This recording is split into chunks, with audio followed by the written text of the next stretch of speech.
Yeah, I was impressed with T-Mac's tape and knew Jed Fish pretty well. That had worked with him at Arizona and just said it, just really, really good athlete. Could be darn good hooper, volleyball, whatever he kind of wanted to do, he was good at. We watched him throw a ball, was pretty impressive too. So, got to be ready for any kind of those trick plays, situations, whatever it is. But he can go up and make one-on-one contested plays, and he's a big, long frame that has a large catch radius, and I think he's going to be a darn good player in this league. You have big physical receivers like him, Xavier Legette. What kind of challenges can they present for your DBs? That's right. I mean, we've got to be able to make it harder on them with changing the picture because they are younger and try to give them different looks potentially, and so not everything they're seeing is exactly what they are expecting to get at times, and also, doing a good job within our zones, getting hands-on reroutes, things like that. I mean, when they're bigger dudes, you worry about at the catch point at times, like because of the size in the frame. So we've got to do a great job playing through their hands when we are at the point of attack, playing through our hands, playing with great technique. But those guys probably have to take that a little bit personal in the DB room. Can you get 4 running backs active on game day, and what would be the way you would kind of go through to decide? Yeah, you can. You can. I mean, they have to contribute on teams. I mean, that's the big part of it is the special teams availability and dependability and those things. And then, obviously, what's the role? I mean, does that mean we're going to rotate 4 backs getting carries? I can't say that. But you can if they're productive on teams and can help us in those areas, and then also have a role within the offense. So that's the kind of challenge we're working through right now, is getting through some of that stuff. But it's definitely doable. It's just is that the best thing for the team? And I would assume having Travis to kind of take 2 spots sort of helps that math a little bit. It does. There's a few other positions that you have some math issues as well, but it definitely helps with the ability for Travis to play, kind of fill up 2 spots, so that we can have that flexibility with that other position, possibly running back.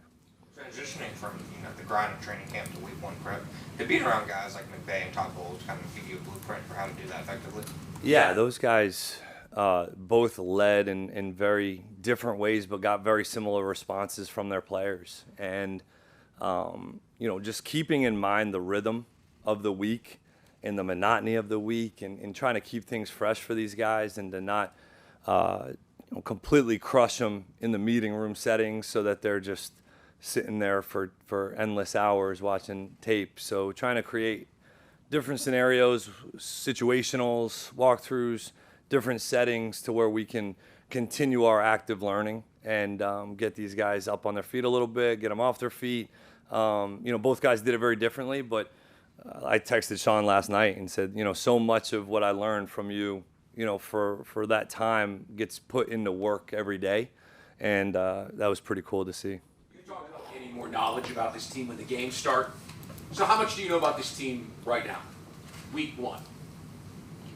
I think they've responded to challenges thus far that I've been proud of. Kind of everything that we've asked them to do in so many ways, they've really worked their tails off to do, which we've all appreciated as coaches. Is it, the finished final product that we're all hunting up? No, it's not, but that's the beauty of it. But I do think that it's a group that understands that they have an opportunity to improve, that we all have an opportunity to improve and, improve our play style and the way that we finish, the way that we play the game.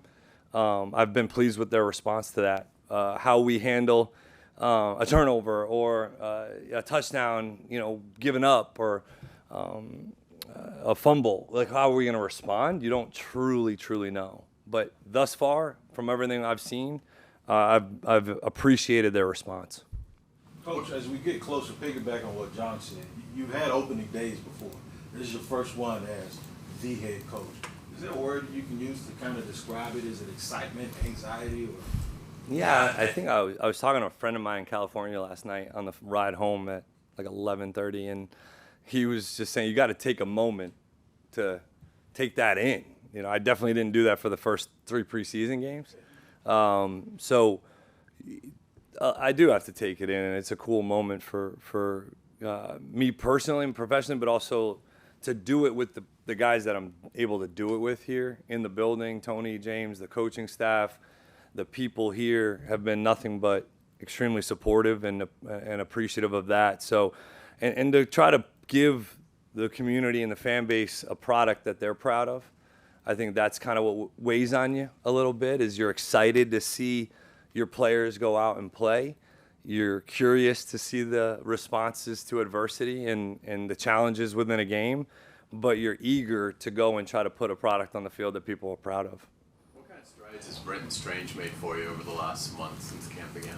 I think there's a pretty natural trust level between him and the quarterback, for sure. Him and Trevor have a good feel on some specific routes that they've had some success with over the course of the last 5 months or whatever it's been, 6 months. And so I think and there's also a trust, I know, between Trevor that Brenton's going to be in the right place at the right time. The accountability piece, the play style, there's a lot of respect there mutually, I think.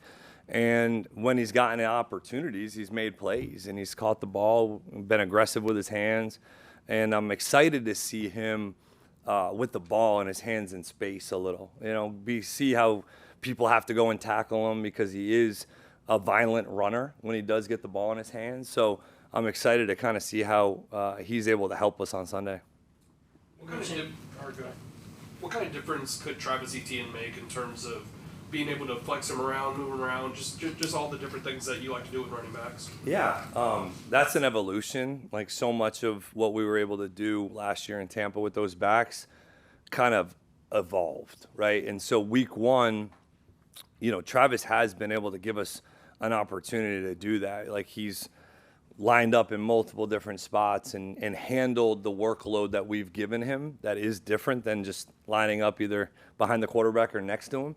So I've appreciated that, how much he's been able to do, and it also helps us in the screen game, the pass game, because he can catch it and make people miss in space. So he's been a good pro for us, man. Like I've been really appreciative of the way he's gone about his work and gone about it. He was here yesterday. Him and Tank were in here yesterday and getting some extra work in. So we've got to use him as a guy that can help make plays, because there's only so many plays you can dial. All right, if they have to be able to do something with the ball to be special, to continue to take the offense to the next level and turn those 10-play drives into 4-play, 5-play drives, to where we can create some explosives and not just get what the run kind of should get, or the pass. You mentioned the unknown of how the team will respond to adversity. Everything's kind of unknown, but is there a couple of things that you're more maybe concerned or curious about in terms of the unknown heading in? You're always curious how you'll be able to run the football physically against another opponent, because you've gone against your own team and you get used to that, and so you get an evaluation only kind of based on yourselves in a few small samples in the preseason, like running the ball for 4 quarters effectively, staying with it, grinding it out when you got to get north of 30 carries maybe to go win the game. And, you're unsure of what that looks. I have confidence and belief, but you're not sure what that would truly look like. And then, making plays on the perimeter, right? Like that's something that you hope will show up, right? When a 50-50 ball opportunity comes, or the ball's in the air, like, are we coming down with it, or are they making a play on it? I think that's something that you're eager to go see as well. Are there any unknowns that you have about yourself or questions about yourself, like how you're going to handle certain things for the first time? No, I don't. We've kind of talked about some of the 4th down stuff a little, and I think some of the preseason we've been able to get a few reps at if we want to be aggressive or not, and what that looks like in the game is always where it kind of changes. You have a philosophy on a mindset on these things, but like we talked about, we have Cam that can kick it, we have Logan that can punt it. So the weather, the conditions, how they're playing defensively, like these are the things that are going through my mind right now when it comes to some of the situational football that just doesn't leave your brain, that's continuously thinking about throughout the work week. and shoot, some of it doesn't even come up, but you're going through it.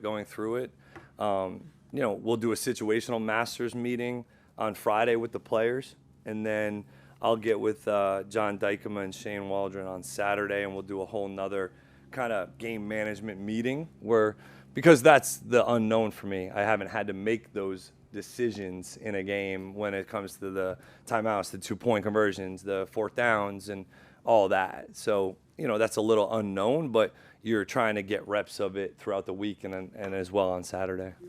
John for that?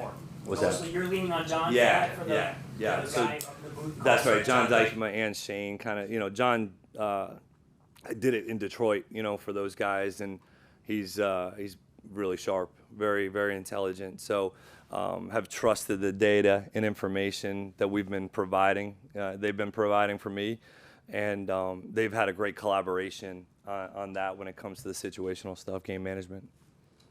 You talked about This has got to be the last one. Yeah.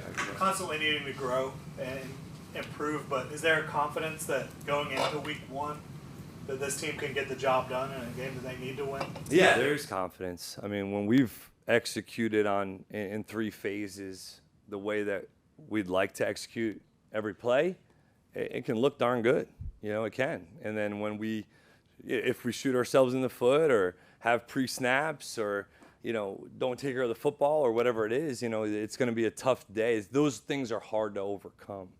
And so we've talked about this from day one. Before we can really focus on and beat another opponent, we have got to stop beating ourselves. And that's something that ultimately, you know, can creep in. Like, it can happen, but we're trying to obviously stay in the positive growth mindset and, okay, how do we handle the next play? Like, as coaches, we're caddies on game day in a lot of ways. Like, next shot, next club, next play, move on. Like, we got to move on. Regardless of what just happened, good, bad, or indifferent, we got to move on. So, you know, I think those are some of the things that you're looking for, that you're confident, though, in terms of you've seen what it looks like when we execute at a high level. Everybody's communicating on a high level what it could be. How do we do that more consistently through 4 quarters? And then, hey, we have a bad quarter, we have a bad half. Well, the game's not over, you know, so how do we continue to respond?